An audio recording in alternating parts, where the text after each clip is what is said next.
Hello and welcome to Drummers Review. I'm Nolly, and today we're going to be looking at a Mapex Black Panther Wraith Snare Drum. The Wraith is the signature snare of Matt Halpern of Periphery, and it's designed to give a dry snare sound with a cutting backbeat, yet loads of articulation in order to convey the ghost notes that Matt's famous for. This drum features a 14 by 6 inch brass shell, and one of the main features here is that it's got more venting than usual. There's 9 vents arranged in 3 triangles of the 3 dots which represent the Periphery band logo. The Wraith has an RRP of £379.99, but the street prices that we've seen tend to put it more between £320 to £350. Having played in Periphery alongside Matt for several years, and also recorded him playing his Wraith snare drums many times, I feel like I've got a good idea of how this drum sounds. However, I am really interested to put it through the Drummers Review process and see how it fares. So let's take a listen to this drum in a couple of different tunings, and then come back for some discussion afterwards.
The Wraith makes a really good first impression. It's a smart looking drum, with all those vents giving it perhaps a slightly industrial feel, yet at the same time, the satin black of the shell against the chrome hardware does give it this kind of chameleon vibe. We feel like it could sit alongside kits of many different colours and loads of different musical situations.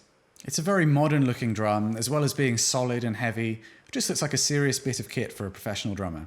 The Wraith comes with an Evans heavyweight batter head. As the name would suggest, this is a very hard-wearing and durable head, designed to be able to withstand the aggressive hitting of players like Matt. And this is paired with an Evans Hazy 300 on the snare side, along with 20-strand steel wires. Sound-wise, the Wraith has a full-bodied punch. It's fat in the mids, but it's also explosive with a loud attack that projects well. The sustain here is dry, which places a lot of emphasis on the front-end pop that this drum has, especially when hit hard. In the medium tuning, this drum was articulate and dry. It's got an amazing rim shot and cross-stick sound to it.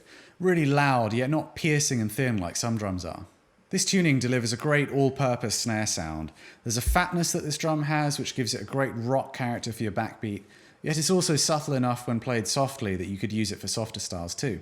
When tuned down to a lower pitch, there's still plenty of tension in that thick head to maintain a strong attack and clean sustain. We did feel like you lose some articulation here. But to be honest, if you're tuning a snare this low, you're probably after a big old rock snare sound, not something that's going to require a lot of definition. Tuned high, this snare ramps up the articulation to give a crisp and defined snare sound.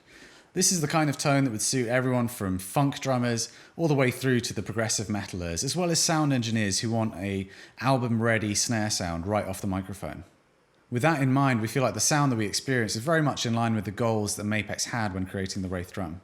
Sometimes it feels like signature products can be a little bit limited in their scope, We actually feel like this drum would be really useful to loads of different kinds of players in different styles of music. It's got the volume and cut of a metal shell drum, but it doesn't feel edgy or like you're being yelled at when you lay into it, with a warm and dry character that could probably fill a couple of spaces that you would normally expect to use a wood drum for. It's worth bearing in mind too that if you were to change that heavy head out for a more traditional 1 or 2 ply batter head, you'd find a whole other world of more classic sonic and tuning options open to you. This drum is finished to a high standard inside and out, and tuned up really easily too. We're particular fans of the S-type sonic saver hoops that Mapex have used on this drum. They seem to make it particularly easy to catch a loud, fat rimshot sound, as well as having a good cross stick too. The lugs and strainer do feel a little bit plasticky. We'd love to see some heavy-duty metal going on here, but it's certainly nothing that you can complain about at this price. And it has to be said that the cylindrical strainer design is very smooth to operate. And the fact that you've got tension adjusters on both ends of the wires means you've got a lot of things you can tweak to perfect your snare response. At around £350, we feel like this drum is great value for money. Despite the obvious connection to the heavier music world, it's actually far from a one-trick pony. It's a versatile drum that could be suitable for loads of drummers out there, as well as studios that are looking for a great workhorse snare for the collection. We really hope you've enjoyed seeing this review of the Mapex Black Panther Wraith Snare drum, but we'd love to know what you think, so please leave us a comment. Don't forget to subscribe for more content, and I'll see you next time at Drummers Review.